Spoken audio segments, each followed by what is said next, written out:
Failure is temporary, but quitting is permanent. If you fail to try, okay lang yun. No? I-try mo lang ulit. Pero if you quit on your dreams, mas mahirap yun. Bakit? Kasi hindi mo talaga makukuha yung gusto mo.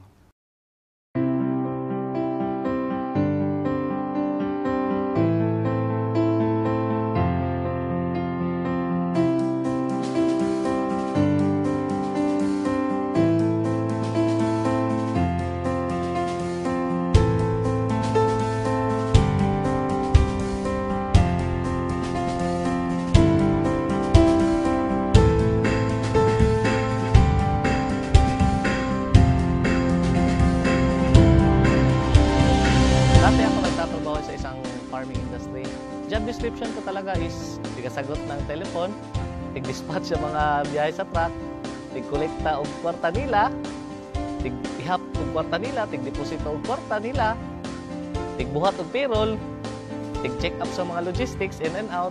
Profits are better than wages. Wages will make you a living, but profits can make you a fortune. It is a bit difficult to get rich on wages, but anybody can get rich on profit. So that day, naisip ko na magnegosyo na lang kaya ako. Pero paano? Nadunggan ako ni dati ang B-Mobile sa una pag yun kayo. Tuwing nasa jeep ako, B-Mobile pag pinag-uusapan. Naglalakad ako, B-Mobile na naman. Tuwing nasa ibang office, B-Mobile. I used to be a regular employee for a US-based company. Bale, computer programmer nila ako. So, although maganda naman yung trabaho, maganda yung pay, pero nasa-sacrifice yung social life ko. So, wala na akong time for my family. And at the same time, so malaki rin yung sacrifice ko sa health ko. A friend told me, sabi niya sa akin, Juan, meron akong magandang business na nakita. Baka gusto mo rin tingnan. So, sumama lang ako sa kanya. And then, dinala niya ako nun sa Jollibee yung dati. And pinakinggan ko lang rin yung business presentation. Before ako na-introduce sa B-Mobile, I am financial consultant ng isang British financial company dito sa operating sa Pilipinas. Grabe ang gamit ko ng cellphone as well as lagi ako nag-travel. Ang B-Mobile daw is hindi nagabenta, magkaka-discount daw ako sa cellphone usage ko. So, doon pa lang sabi ko, maganda yan. Magiging savings ko na yun para sa aking family. Later ko nalaman na meron pala siyang kasamang business. Hindi ko in-expect na malaki pala yung bigay sa akin na nagiging secondary income ko na siya. And significant yung secondary income na yan. Hindi lang yung maliliit na amount.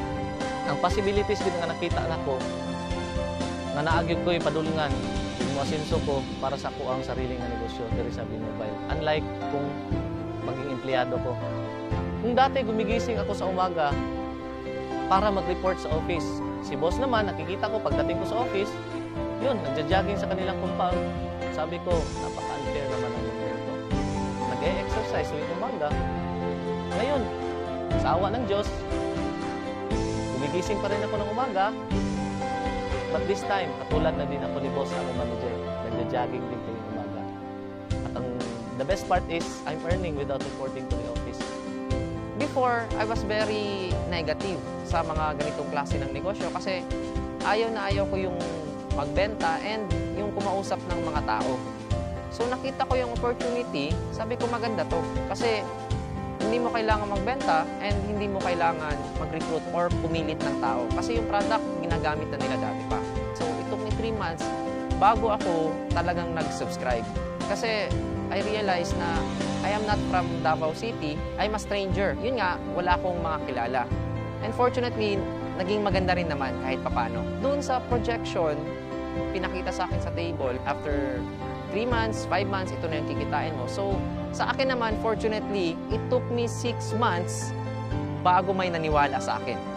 So, for 6 months, walang naniwala, walang nag-subscribe, marami akong dinadala sa office.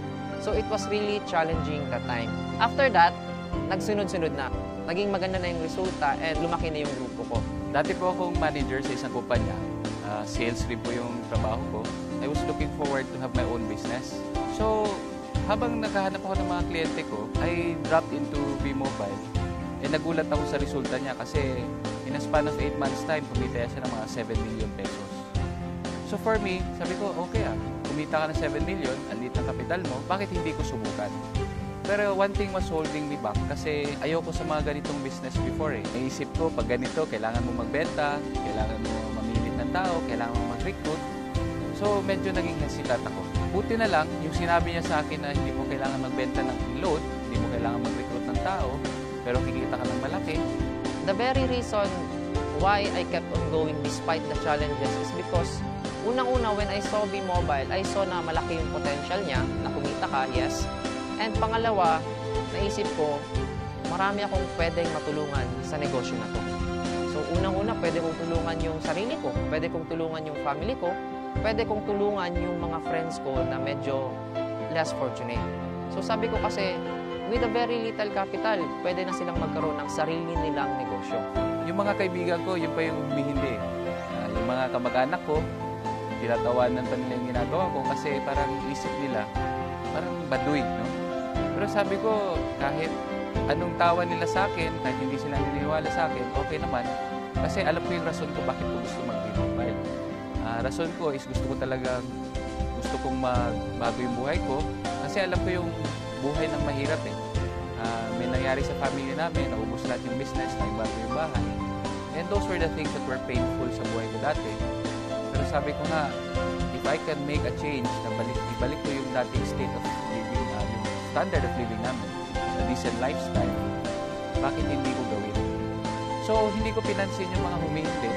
Nakakatawa lang, ang mga naniniwala sa akin, yun yung mga taong hindi ko pa kakilala. No? Yung iba nasa abroad, yung iba hindi ko naman mga kaibigan dati, pero naniwala. Pasalamat ako sa Diyos, after 1 year of doing the business part-time, kumita na ako ng 1 million dito. For a very small capital, to earn 1 million pesos is what I really wanted. No?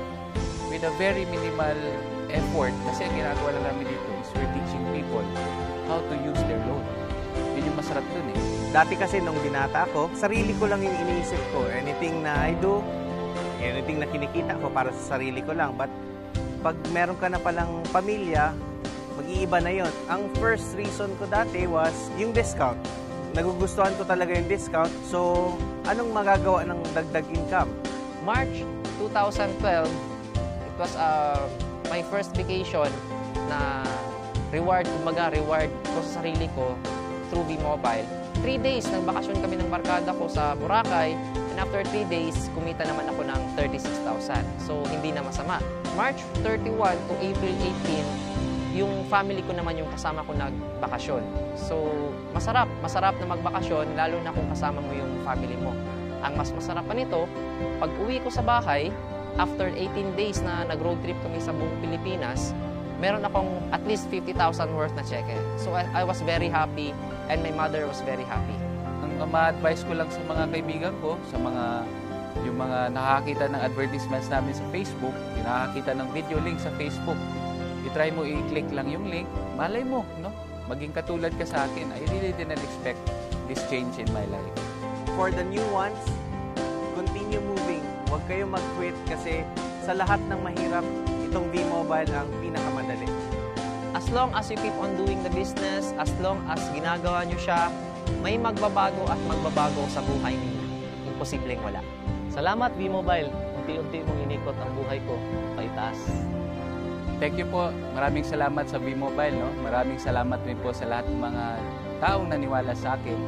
And maraming po salamat din po sa mga taong nag-guide sa akin dito sa business na ito. Kasi sabi nga, it is in helping each other. No? Together, everyone achieves more. As a team, tulong-tulungan po tayo para kunin natin yung pangarap natin. Maraming po salamat.